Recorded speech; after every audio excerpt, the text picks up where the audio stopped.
İngiltərədən bir daha xoş gördük. Demək, İngiltərədə fermerlər öz məhsullarını evlərinin, fermaların önündə satırlar. Bu gördüyünüz toyuq fermasıdır. Adı nədir? Willow Glade Farm. Deməli, burada belə bir kutu var. Kutuda görürsünüz, burada yazır bütün məlumatları. Yumurtanın istifadə tarixinə falan qədər yazırlar. Demək, burada yazır ki, 1 pounddur, amma yəni 50 peni də əlavə boks üçün pul qoymalısan bura. Gördüyünüz kimi yumurtalar içində. Heç kimdə məsəl üçün burada hamı güvənir bir-birinə. Görürsünüz, pul da buradadır.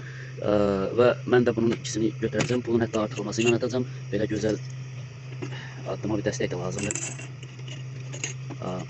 Deməli, belə bağladıq, yumurtaları götürürük. Əslinə baxsaz çox super bir şeydir və çox maraqlıdır ki, heç bir kobud pis söz yazmır ki, məsəl üçün yumurtanı götürən belə olsun, pulun verməyən belə olsun. Yəni insanlar hər halda bir-birinə çox güvənirlər, ona görə ola bilər. Çox istəyərdim ki, bizdə də belə şeylər olsun. Bəlkə də bizim Azərbaycanda da var, amma bilmirik. Belə videolar varsa paylaşın ya da duet edin. Sağ olun. Demək, bu da başqa bir ferma. Burada da yumurta satırlar. Toyuq yumurtası 1.50-yədir. Ördək yumurtası 2 poundda. Alıblar, qutarıb qalmayıb.